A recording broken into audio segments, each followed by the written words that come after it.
কয়েকটি নক্ষত্র নিঃশেষে লিখেছেন তেজস্মিতা মুর্তজা।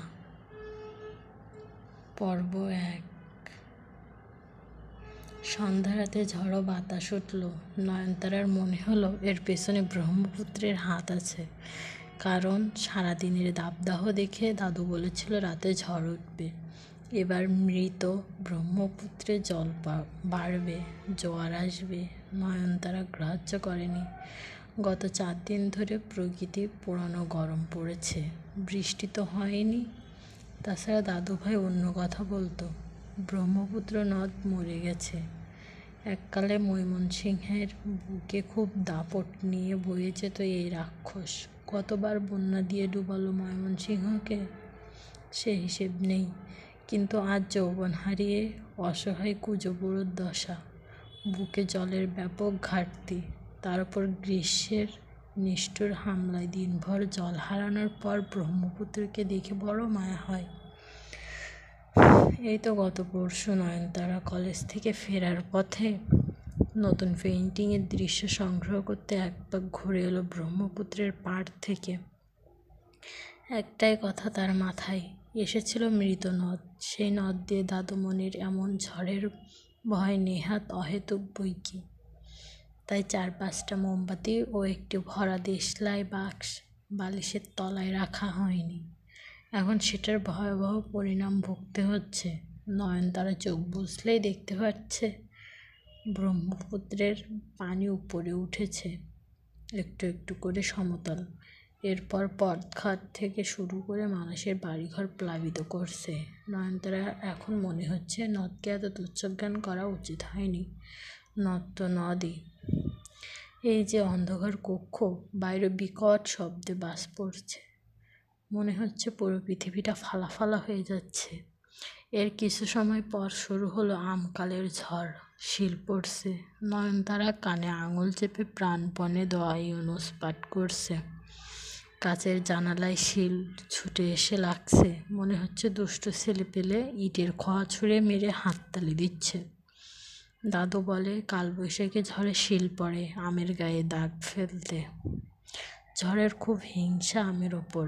নয়নতারা কাঁথার আড়াল থেকে এক চোখ বের করে দেখল জানালার পর্দার ওপর দিয়ে বৈদ্যুতিক আলো, রশ্মির ঝলক জ্বলে নিভে উঠছে।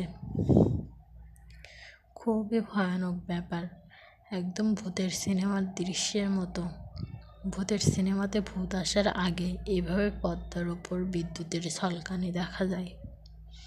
সেই ঝলকানিতে সে কক্ষের এক পাশ স্ট্যান্ডে বাঁধিয়ে রাখা ক্যানভাসটিও দেখতে পেল। অসম্পূর্ণ একটি অ্যাক্রিলিক রঙে আঁকা পেইন্টিং।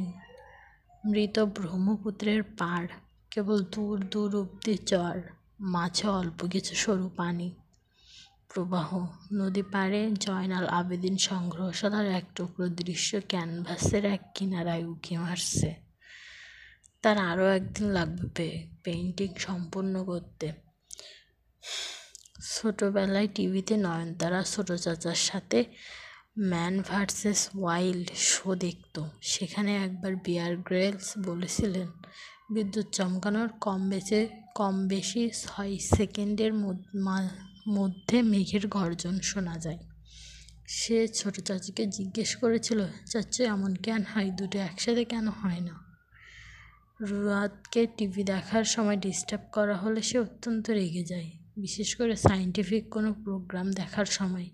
এরকম প্রোগ্রামগুলো দেখার সময় তার মুখ হাঁ হয়ে থাকে। অনায়াসে এক ঝাঁক মশা মাছি তার গালে আশ্রয় নিতে পারবে এমন রুয়াদ বিরক্ত হয়ে গিয়েছিল। এই জন্য তোর সাথে কিছু দেখতে বসি না, এত প্রশ্ন করবি না, চুপচাপ দেখতে দে। নয়নতারা জেদ ধরল, বলো না, তুমি নাকি বিজ্ঞান পারো খুব, তাহলে বলো। রুয়াদের ইগো হার্ট হলো। সে তার বিজ্ঞান মনস্ক মানসিকতা নিয়ে খুবই গর্বিত। বিজ্ঞান তার সবচেয়ে ট্রু লাভ প্রেমিকা। সে ভাতিজিকে বোঝালো, বিদ্যুৎ চমকায় মেঘের ঘর্ষণের ফলে চার্জ উৎপন্ন হলে আলোক তরঙ্গ সৃষ্টি হয়। কিন্তু আলোর বেগ শব্দের বেগের চেয়ে বেশি। সে কারণে পৃথিবীতে বিদ্যুতের আলোর ঝলকানি আগে এসে পৌঁছায় এবং শব্দটা আসতে কম বেশি 6 সেকেন্ডের মতো সময় লাগে। তাই বিদ্যুৎ চমকালো, আলো আগে দেখা যায় আর মেঘের গর্জন পরে শোনা যায়। আর একটা প্রশ্ন করবি তো দোতলা থেকে ছুঁড়ে ফেলে দিয়ে আসবো। ব্যাপারটা আজ কাজে আসলো। প্রতিবার আলো ঝলকানোর পর নয়নতারা গুনতে লাগলো 1 2 3 4 6 সেকেন্ডের মধ্যেই কানের তলা ফাটিয়ে বাজ পড়ছে। এটা খুব ভালো পদ্ধতি মন থেকে ঝড়ের ভয় দূর করার। পাশে দাদু ঘুমাচ্ছে বেহুশের মতো, কিন্তু নয়নতারার এখন কান্না পাচ্ছে। এইসব ঝড়ের দিনে ছোট চাচার অনুপস্থিতি নয়নতারাকে দম বন্ধ করার অনুভূতি দেয়। ছোট চাচা আজ তাদের পরিবার থেকে বহু দূরে, তার ঠিকানা নয়নতারা জানে না। অবশ্য জানার প্রয়োজনও মনে করে না এখন আর। সে ঠিক করেছে সে আর কোনো স্বার্থপর রুয়াদ ফোয়াদের কথা ভাববে না। তার কোনো ছোট চাচা ফাচা নেই, কোনো ছোট চাচার জন্য তার কষ্টও হয় না। এ বাড়িতে কেউ খেয়ালই করেনি চাচা চলে যাবার পর বাড়িটা যেমন মরে গেছে, নয়নতারাও গুটিয়ে গেছে। চুপচাপ থাকে সে, তার ক্যানভাসগুলোতে সেজে ওঠা চিত্রকর্মগুলোও এক একটা কেমন বিষণ্ণ। সেও লাভ ছাপ পেড়ে আম্মুর বকা খায় না। নয়নতারাকে ছোট রেখে সেই বিদ্রোহী লোক সংসার ছাড়ল। এতগুলো বছর পরেও নয়নতারা বড় হতে পারল না। তার এখনও সঙ্গী হিসেবে ছোট চাচার ঘাটতি বোধ হয়। বাবা মেজাজি লোক, সবাই বলে তাকে খুব ভালোবাসে, কিন্তু সে জানে তার কোনো ভুল হলে তার সাথে বাবা নিষ্ঠুরতার কোনো কমতি হবে না, যেমন রোয়াদের সাথে হয়নি। রোয়াদকেও বাবা অনেক ভালোবাসতো, কিন্তু একটা ভুলকে ক্ষমা করেনি। সেটা ঠিক কেমন ভুল ছিল আর কী ছিল বুঝিনি কখনো নয়নতারা। এখনও বাড়িতে আর কারোর রোয়াদের কথা মনে পড়ে না, শুধু সেই রোজ রাতে কান্না করে বেপরোয়া ছেলেটার জন্য। তার নামটা রোয়াদ রেখেছিল, নাম রেখে রোয়াদ ঘোষণা করলো, নয়ন শুধু আমার নয়নতারা, আর কারো না। তোমরা নয়নতারা বলে ডাকবে না নয়নকে, নিজেদের ডাকার জন্য নতুন নাম বেছে নাও। আজ রোয়াদ ছাড়া সবাই ডাকে। নয়নতারার কান্নার বেগ বাড়ল। রোয়াদ যে এত পাষাণ্ড তা ভাবলেই তার অবাক লাগে। একবার টেলিফোনও করে না। আগে রোজ অপেক্ষা করতো নয়নতারা, এখন অভিমানে সেটা আর করে না, কারণ সে জেনে গেছে তার রোয়াদের কথা সবসময় মনে পড়লেও রোয়াদ তাকেও এবারে সকলের মতোই কঠোরভাবে ঘৃণা করে। নয়তো কল করে লুকিয়েও নয়নতারার খোঁজ নেওয়া যায়, তা তো নেয় না। ছাদ বাগানের এক কোণে কিছু ফুল গাছ লাগিয়েছিল নাকি, কারণ ফুল গাছ চাষের মাধ্যমে মধু সংগ্রহ করা যায়। ফুল গাছ সে লাগিয়েছে, এখন শুধু অপেক্ষা ফুল গাছ বড় হলে সে মৌমাছির মতো মধু সংগ্রহ করবে, তারপর গোপনে বাজারে গিয়ে সেগুলো বিক্রি করে রিমোট কন্ট্রোল গাড়ি কিনে আনবে। কিন্তু এ কি হায়, কোনো অসভ্য যেন ফুল গাছগুলো লণ্ডভণ্ড করে দিয়েছে। নাফির কান্না পাচ্ছে, তুফান বেগে কান্না, কিন্তু এভাবে একা কাদার মানে হয় না। বাড়ির লোকের সামনে গিয়ে কান্নাটা পুরো বেগে ছাড়তে হবে, তাহলে নতুন ফুল গাছ পাবার সম্ভাবনা আছে। ঘর বাড়ি নড়চড়ে উঠল, এত জোরে সে কাঁদতে কাঁদতে ভেতরে ঢুকলো। অ্যানি দৌড়ে এসে এক ধমক মারল, এই বাবু কাঁদছো কেন তুমি? মুশকিল হলো তো, বলবে তো কী হয়েছে, কাঁদছো কেন? নাফি কান্না থামালো। তারও খানিক পর, ততক্ষণে বাড়ির বড়রা সিদ্ধান্ত নিয়ে ফেলেছে নাফি আজ কান্না থামানোর বদলে যা আবদার করবে তাই দেওয়া হবে তাকে। নাফি সুযোগ বুঝে কান্না থামিয়ে বলল, আমার ফুল গাছ কে যেন নষ্ট করছে। মাম, দাদুর বন্দুকটা বের করে দাও তো, আমি তার মাথার খুলি উড়াবো, প্লিজ দাও, শুধু অন্তত একটা গুলি হলেও উড়াবই। রেশমি বই পড়ছিল বাসার ঘরের সোফায় বসে। সে বলল, দিয়ে দাও ভাবি, তোমার ছেলে শুধু সেই লোকের একটা খুলিয়ে উড়াবে, বাকিগুলোর কোনো ক্ষতি করবে না। অ্যানি গম্ভীর মুখে তাকিয়ে বলল, মজা লাগছে খুব তোর? না মজা লাগছে না বিরক্ত লাগছে, আমার বই পড়া ডিস্টার্ব হচ্ছে। অ্যানি জিজ্ঞেস করলো, এই নাফি, কে শিখিয়েছে তোমাকে এসব? মার খাওনি অনেক দিন না? অসভ্যতামের লিমিট ক্রস করছো। দিন দিন ফুল গাছ দিয়ে কী হবে? মধু পাওয়া যায়, মধু পাওয়া যায়, এসবই বা কে ঢুকিয়েছে মাথায়? আদ্র বলেছে, সত্যি পাওয়া যায় মাম? চুপ, পরামর্শ নেবার মতো আর কাউকে পেলে না তোমার ওই হাদারাম চাচা ছাড়া? তার কথাও ধরতে আছে, কি আশ্চর্য। আর একবার কান্নার সাউন্ড এলে মার খাবে তুমি নাফি। মধু ফ্রিজে আছে, বের করে খাও। কি একটা অবস্থা, মধু নাকি ফুল গাছ থেকে বের করে খেতে হবে। ও লোকটা কোথায়? আমি মধু খাবো না মাম। হ্যাঁ, আমি খাওয়ার জন্য মধু চাইনি তো কেন চাও? নাফি কথা বলছে না। নওফেল খেতে খেতে নাফির দিকে তাকাচ্ছে বারবার। এতে নাফির রাগ সাংঘাতিক বাড়ল, কারণ বাবার তাকানোটা সুবিধার না। বাবা মিট মিট করে হাসছে। নাফির দুঃখের কোনো কদরই নেই তার কাছে। সে চেঁচিয়ে উঠল, বাবা হাসবে না একদম। তুমি কি জানো কতটা খারাপভাবে আমার ফুল গাছগুলোকে উপড়ে ফেলা হয়েছে? নওফেল অবাক হয়, হাসছি নাকি? না তো। আচ্ছা বলো, কতটা খারাপভাবে উপড়ে ফেলা হয়েছে? সে মাম্মাকে জিজ্ঞেস করলো, মাম বাবা কি মজা করছে আমার সাথে? মাম কথা বলল না। মাম এখন নাফির দিকে কড়া চোখে তাকিয়ে আছে। তাই সে নিজেই বাবাকে ধমক মারলো একটা, চুপ, তুমিও মনে মনে হাসো, আমি জানি। নওফেল শেষমেশ কথা দিল, আমি ফেরার পথে তোমার জন্য ফুল গাছ আনবো। এখন চুপ করো, এসো নাস্তা করবে। নাফি শান্ত হলো ঠিকই, কিন্তু সে বোকা নয়। এটা বের করা দরকার কে আসলে তার ফুল গাছের এই হাল করেছে। নয়তো আবার ফুল গাছ আনার পর যদি একই হাল হয়। সে ছুটল। বন্দের কাকু করতেই পারে কাজটা, কিন্তু তার প্রথম সন্দেহভাজন আদ্রিস। এই নাফি, কোথায় যাচ্ছ? আদ্রকে ডেকে আনি মাম, একটু অপেক্ষা করো। ও সারা রাত ছাদে বসে বসে সিগারেট খায়, আরও কি করে, ওই করেছে এই বাজে কাজ।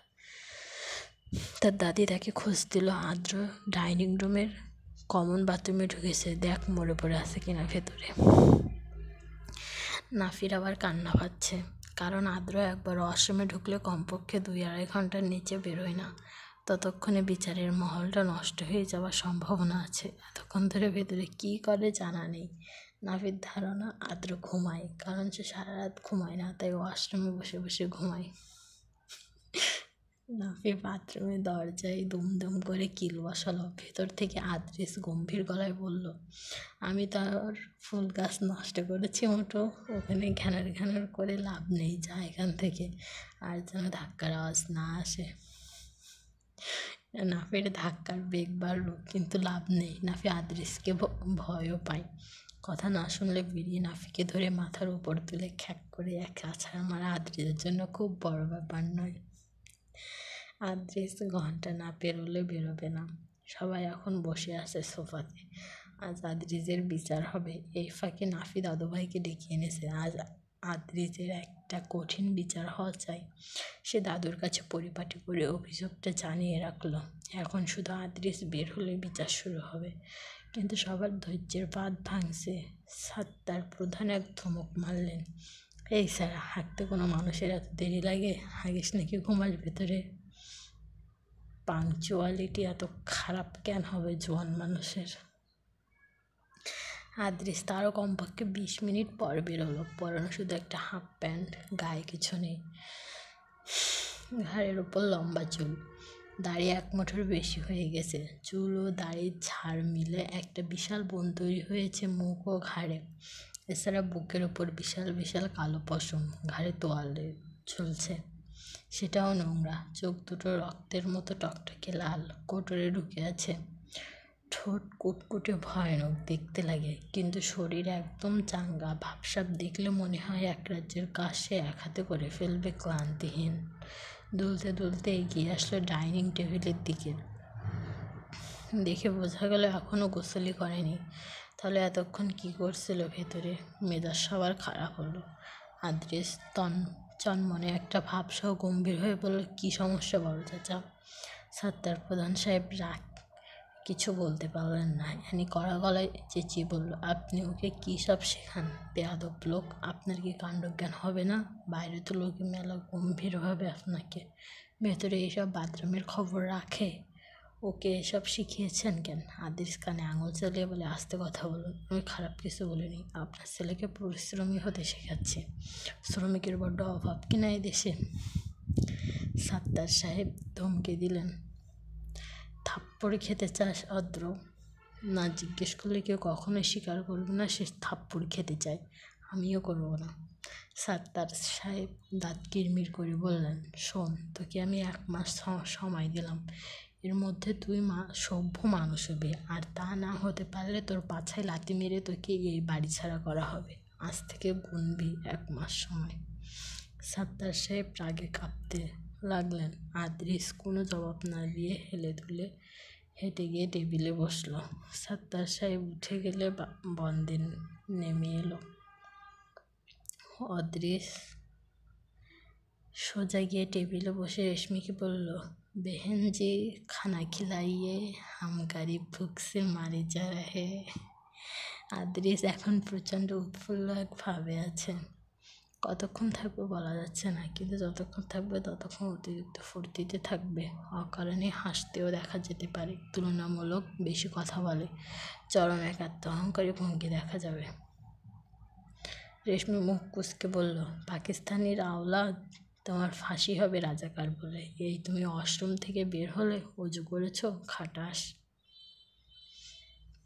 নাফি বন্দুক খুঁজতে গেছে। আজ আদ্রিজের মাথার একটা খুলি সে উড়িয়েই ছাড়বে। সে অবশ্য জানে না খুলি কি আর কয়টা থাকে মানুষের। অদ্রিজ রুটি ছিঁড়ে পানিতে ভিজিয়ে নরম করে চিবুতে চিবুতে আনিকে বলল, সেদিন মার্কেটে গিয়ে আপনার ছেলের একটা রিমোট কন্ট্রোল গাড়ি পছন্দ হয়েছে। আপনি কিনে না দিয়ে টানতে টানতে বাড়িতে এনেছেন। সে তো রোজই হয়, কিনতে কিনতে একটা দোকান দিয়ে ফেলেছি খেলনা। রোজ কিনে কি ফ্যাক্টরি বানাতে বলছেন?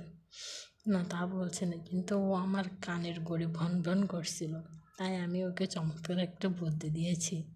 নাফি, তুই ফুল গাছ চাষ কর, ওখান থেকে মধু পাবি, সেটা বিক্রি করে গাড়ি কিনতে পারবে। খারাপ না বুদ্ধিটা? হতবাক হয়ে অদৃশকে দেখলো। লোকটা তার দেখা সর্বাধিক অদ্ভুত মানুষগুলোর একজন, তাই বলে কেউ এমন বুদ্ধি কোনো বাচ্চাকে দিতে পারে? চট করে একটি চামচ তুলে ছুঁড়ে মারল অদ্রিজের দিকে। অদ্রিজ দক্ষ হাতে চামচটা ধরে ফেলে বলল, আমার দেয়া বুদ্ধির উপকার আছে, বহুমুখী উপকার। বন্দের এখন গোগ্রাসে গিলছে আর হাসছে। এই অবস্থায় তাকে সাত্তার সাহেব দেখলে কয়েকদিনের জন্য বাড়ি থেকে বহিষ্কার করবেন। কারণ সে জীবনে দাঁত ব্রাশ করে সকালের খাবার খায় না। দুপুরে গোসলের সময় মনে পড়লে 2-1 ঘষা মারে দাঁতে। অ্যানি বলল, আপনার উপকারের একদিন কি আমার একদিন? অদৃশ মাথা নাড়ল। উপকারের কোনো দিন থাকে না চাচাতো ভাবি। যা হোক, উপকার শুনুন। প্রথমত পরিশ্রম ও নিজের উপর ভরসা করতে শিখবেন। দ্বিতীয়ত আমাদের দেশে গাছ কাটা হয় প্রচুর, তাই নাফির মতো বাচ্চা বৃক্ষরোপণ করে একটা মহান কাজে অংশ নিতে পারে। আর তৃতীয়ত এবং সবচেয়ে গুরুত্বপূর্ণ, ওই গাছে জীবনের মতো হবে না, ওর গাড়ি কেনাও হবে না, কিন্তু আশায় বুক বেঁধে চুপ থাকবে। কপালে হাত চেপে বসে রইল। রেশমি ও সাত্তার সাহেব অনেক আগেই উঠে চলে গেছেন। নাফির দাদা নাসিম আরা বেগম পোড়া বেগুনের মতো নরম গরম হয়ে বসে আছেন। তিনি অদৃশকে দু চোখে সহ্য করতে পারেন না। ওরকম বন মানুষকে সহ্য করার মানে হয় না। কাম কাজ নেই, কোনো নিয়ম নীতি নেই। ওনার 55 বছরের জীবনে দেখা সবচেয়ে বিকট চরিত্রের একটা মানুষ অদৃশ। তার চেয়ে বড় কথা, এত বড় দামড়া ছেলে একটা বিয়ে করতে চায় না। এখন একটাই উপায়, ওকে কবিরাজের কাছে নিয়ে গাছ ও পানি পড়া খাওয়ানো। তিনি তাকে আছেন। কোনো একদিন টুকুস করে ধরে নিয়ে গিয়ে অদৃশ তদবির করিয়ে আনবেন, যাতে পরদিন সকালে সুরসুর করে এসে পায়ে পড়ে, বড় মা প্লিজ একটা বিয়ে করিয়ে দাও, আমার আর কুমার থাকা সম্ভব হচ্ছে না। কিন্তু নাসিমা আরা বেগমের এতেও সন্দেহ আছে, কবিরাজের তদবির আদতে অদৃজের ওপর কাজ করবে কিনা। নাফি দাদুর বন্দুক না পেয়ে মোটা একটা পাইপ এনেছে অদৃজের মাথা ফাটানোর জন্য। অদৃজ দৌড়ে আবার বাথরুমে ঢুকতে ঢুকতে বলল, সরি মোটো, আমি কিছু করিনি। কাল রাতে জব্বর একটা ঝড় হয়েছে, তোর গাছের সাথে যা সুবিচার ঝড় করেছে। এখন তুই ঝড়কে একটা ধন্যবাদ জানিয়ে হাঁ করে আব্বা ডাক।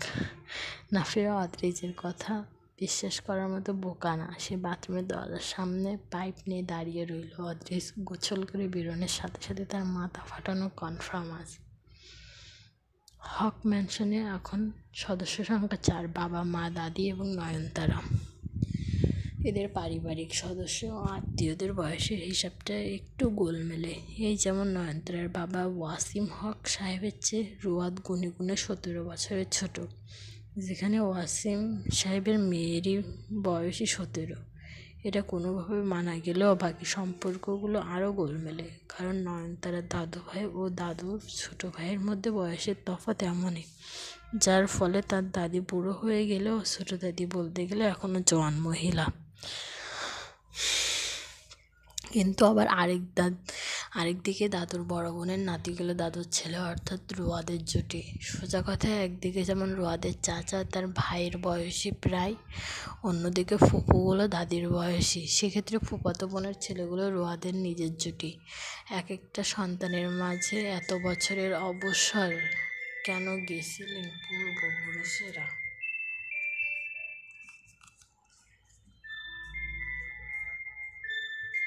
এত বছরের অবসর কেন গেছিলেন পূর্বপুরুষেরা, বিষয়টা ভাবনার। সকাল সকাল এ বাড়িতে সাধারণত চা হয়। বাড়িটা এখনও নিয়মের গণ্ডিতে বাঁধা। এটার একটা কারণ আছে। ওয়াসিম হক একজন প্রাক্তন আর্মি অফিসার। কোনো কারণে চাকরি ছেড়ে ব্যবসা শুরু করলেও সেই নিয়ম ও মেজাজ পেছনে ফেলতে পারেননি। এ বাড়িতে ভুল ও নিষেধাজ্ঞা অমান্যর সুযোগ নেই। রক্ষণশীলতার চরমে পর্যায়। নয়নতারার দাদাও ছিলেন এমন লোক। শুধু রোয়ারটা যে অমন হতচ্ছাড়া কোত্থেকে হয়েছিল বলা যাচ্ছে না। সে না বাবার নিয়ম মেনেছে না ভাইয়ের। চা খেতে খেতে ওয়াসিম সাহেব জিজ্ঞেস করলেন, নয়ন, কলেজে যাবি না আজ?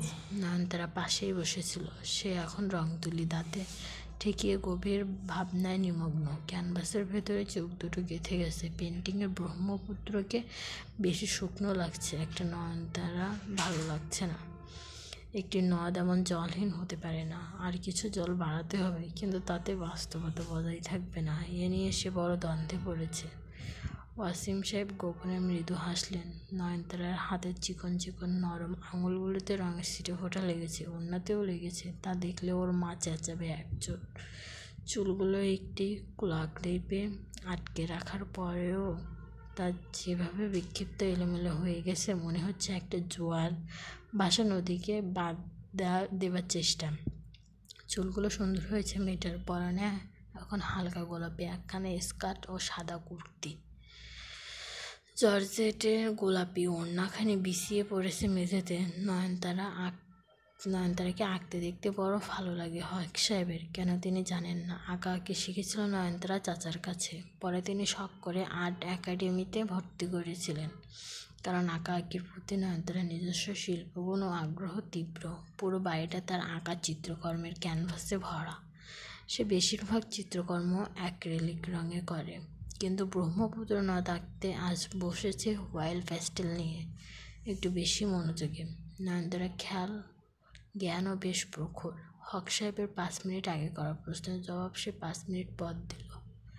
ব্রহ্মপুত্রের জল কম বেশি আঁকার দ্বন্দ্ব মিটিয়ে নিয়ে। জল কমই থাকবে, কেননা রোয়াদ বলতো একজন শিল্পী যখন চিত্রকর্ম করবে তাতে যথাসম্ভব বাস্তবতার ছোঁয়া রাখাটাই কর্তব্য। কেননা এটাই চিত্রশিল্পীর মাধুর্য, তারা বাস্তবতাকে রঙের আঁচড়ে তুলে আনবে। নয়নতারা চিত্রের রেফারেন্স হিসেবে ব্রহ্মপুত্রকে বাস্তবে যেমন দেখেছে তেমনটাই সে আঁকবে বলে ঠিক করে চঞ্চনে স্বরে বাবার জবাব দিল, না বাবা, গ্রীষ্মকালীন ভ্যাকেশন শুরু হবে আগামীকাল থেকে। আজ যাব না, আমার পেন্টিংটা শেষ করতে হবে আজ। হক সাহেব বললেন, নতুন হোম টিউটর ম্যাম ভালো তো? ভালোই তো। কেন বলছো? কেন আবার? হাসলেন ওয়াসিম সাহেব। ভালো না হলে ছাড়িয়ে দিতে হবে। নয়নতারার দাদি রুবিনা বেগম পান চিবোতে চিবোতে গোমরা মুখে বাঁকা চোখে দেখলেন একবার ছেলেকে। মনে মনে বললেন, তোরে বাড়ি থেকে ছাড়াইয়ে দেয়া দরকার ব্যাকল। সময় আছে ভালো হয়, নয়তো কপালে তোর শনি আছে। ওয়াসিম সাহেব কেবল নয়নতারার সাথে টুকটাক হাসেন, কথা বলেন, বাকিরা ভয়ে কাঁপে। অবশ্য নয়নতারার সাথে হাসার একটা গুরুতর কারণ আছে। সে বাড়ির সবচেয়ে ছোট সদস্য। এখন পর্যন্ত উল্লেখযোগ্য কোনো ভুল নেই তার, তাই কোনো ক্ষোভ নেই তার ওপর। হক সাহেব আবার ডাকলো, নয়ন। বেখালি চিত্রশিল্পী রং মাখা হাতের পিঠে কপালের চুল সরিয়ে জবাব দিল, হ্যাঁ বাবা। কাল ভালুকা যাব আম বাগান দেখতে। এবার খুব বেশি আম হয়েছে, আবার এবছরই ঝড় বেশি, সব আমে দাগ হয়ে গেছে খবর পেলাম। তুই যাবি সাথে? গ্রীষ্মের ছুটিতে ঘুরে এলে একটু মন ভালো হবে। প্রস্তাবটা ভালো, কিন্তু নয়নতারা চমকে উঠল। সে দরকার পড়লে 2টো কালো রঙের ভাল্লুকের সাথে 1 ঘন্টা খাঁচায় বন্দি থাকতে পারে, কিন্তু বাবার সাথে কোথাও নয়। সে খুব বিশ্বাসযোগ্য ভঙ্গিতে বলল, আমার তো প্রাইভেট কোচিং মিস যাবে বাবা, পড়ালেখার খুবই চাপ। ওয়াসিম সাহেব চায়ের কাপ নেয় বললেন, তাহলে কোনো দরকার নেই, মনোযোগ দিয়ে পড়ো, পরে টরে যাওয়া যাবে। একটা ফকির এসেছে দরজায়, সে একটা গীত গাইছে, কত টেহা কত পয়সা অকারণে চলে যায়, অসহায়রে দান করিলে আখিরাতে পাওয়া যায়। শুনতে খুব সুমধুর, কিন্তু রান্নাঘর থেকে কাজের মহিলাটি মুখ ঝামটি মেরে বলল, যান যান, অন্য কোনো হানে লেহেন, হপে আইস এই বাড়িতে কিছু দিয়াম না। ওয়াসিম সাহেবের মুখটা এক মুহূর্তে লাল টকটকে হয়ে গেল। নয়নতারার রং তুলি দাঁতে ধরে কাজের মহিলার আত্মার মাগফিরাতের কামনার সাথে সাথে 4 বার দোয়া ইউনুস ও 2 বার সূরা ফালাক পড়ে নিল। ওয়াসিম সাহেব বজ্রকণ্ঠে এক ধমক মারলেন, বাড়ি থেকে কিছু দেবে না সেটা তুমি বলবে? হ্যাঁ। মহিলা কেঁদে ফেললে না, শুধু কোনো রকম বলল, না স্যার, রোজ দিয়ে আইজ। আজ কি সব বাড়ি থেকে যদি এভাবে অন্য কোথাও পাঠানো হয় ওদেরকে, তাহলে অন্য কোথাওটা আসলে কোথায়? তিন্নি বেগম এগিয়ে এসে মিনতি করলেন, আচ্ছা মাফ করো, ভুলে মানছি আমি ওর হয়ে। শান্ত হও, আমি দিয়ে আসছি। থামো, আর কোনো দরকার নেই, তোমাদের হাতে মানুষের ভালো হতে পারে না, আমি জানি। যে হাতে মালিকের মনে দানের অভিপ্রায় নেই, সে হাত দিয়ে দান নয়, হবে ভণ্ডামি। তিনি কৌটো ভরে চাওয়ালো কিছু টাকা নিয়ে গিয়ে ভিক্ষুককে দিয়ে বলেন, এ বাড়ি থেকে যদি আবার কখনো খালি ফিরে যেতে হয়, তবে পরের বার শুধু আসবেন, কথাটা আমাকে জানাতেন। কাজের মহিলাটিকে কাজ ছাড়িয়ে দেওয়ার কথা এখন, তবে হক সাহেব দিলেন না, কারণ হরিণ শিকারের অপরাধে বাঘকে হত্যা করা যায় না। ওয়াসিম সাহেব মেজাজ সামলাতে দ্রুত দোতলায় উঠে গেলেন। সকলের শ্বাস ছাড়ল। যতক্ষণ তিনি বাড়িতে থাকেন সকলে বোবা ও মহান প্রাণ এ বাড়ির। এমনকি গোটা পাড়া শুদ্ধ রাস্তার লোকেও তাকে দেখলে শতভাগ শুদ্ধ মানব হয়ে যায়। এটার কারণও আছে, রাস্তাঘাটে ওনার প্রতিপত্তি আরও উল্লেখযোগ্য। যারা চেনে তারা জানে, একবার এক রিক্সাওয়ালাকে এক চড়ে বেহুশ করে ফেলার রেকর্ড আছে। অটোওয়ালার অপরাধ হলো গন্তব্যে না পৌঁছাতে বারবার জিজ্ঞেস করা, স্যার এইখানে আর কতদূর? আমার তো ঠকা হইব, আপনি তো এত দূরের কথা কন নাই, ভাড়াটা তো কম চাইলাইছি, এভাবে তো এত দূরে যাইবাম না, বোকা পায়া মানুষ ঠকান। ওয়াসিম সাহেব আস্তে করে নেমে গিয়ে ভাড়া মিটালেন, আর তখন রিক্সাওয়ালা বলল, আচ্ছা আপনি যাইবেন আর কতদূর? উঠেন, নিয়ে নামায়া দিয়া আহি, 10টা বাড়াইয়া দিয়েন। ওয়াসিম সাহেবের এক চরখে রিক্সাওয়ালা ধপাস করে পড়ে তো গিয়েছিল, কিন্তু তারপর লোকটার কী হয়েছে তা দেখার সুযোগ পাওয়া যায়নি। নয়নতারাকে টানতে টানতে নিয়ে হেঁটে এগিয়ে এসেছিলেন হক সাহেব। রিক্সাওয়ালা গন্তব্যে পৌঁছে দিয়ে 100 টাকা চাইলেও হক সাহেব আপত্তি করতেন না, কিন্তু নামার পর আবার উঠতে বলা বড় অপরাধ। আজ গত রাতের মতো ঝড় বৃষ্টি নেই, বাবা গ্রামের বাড়ি গেছে, তাই কেউ আজ নয়নতারাকে 10টার সময় ভাত খাইয়ে ধমকে ঘুমোতে পাঠাবে না, রাতে কয়েকবার দেখতে আসবে না, এবং সে অনেকক্ষণ শিউরে বসে থেকে যাওয়ার সময় মাথায় কয়েকবার হাত বুলাবে না। আজ নয়নতারার ক্যানভাসে বসলো না, উদাস চিত্তে অনেকক্ষণ বারান্দায় বসে রইল। এলাকা থেকে বিশাল আয়োজন ঘুরতে যাওয়ার পরিকল্পনা হয়েছে, কিন্তু সে স্বপ্ন অথবা কল্পনাও করতে পারে না যাবার কথা, কিন্তু তার যেতে ইচ্ছে করছে। আগে হতো না এরকম অবাধ্য ইচ্ছেরা আজকাল জাগে। কী সব ভয়াবহ অবাধ্য ইচ্ছেরা যে জ্বালায় আজকাল তাকে। ছোটো থেকে বাবা এত কড়া শাসনে মানুষ করেছে, তবু কেন এমন সব নিষেধাজ্ঞার প্রতি অদম্য ঝোঁক এসেছে তা বোঝা যাচ্ছে না। বয়সের দোষ বোধ হয়। আজকে এ পর্যন্ত।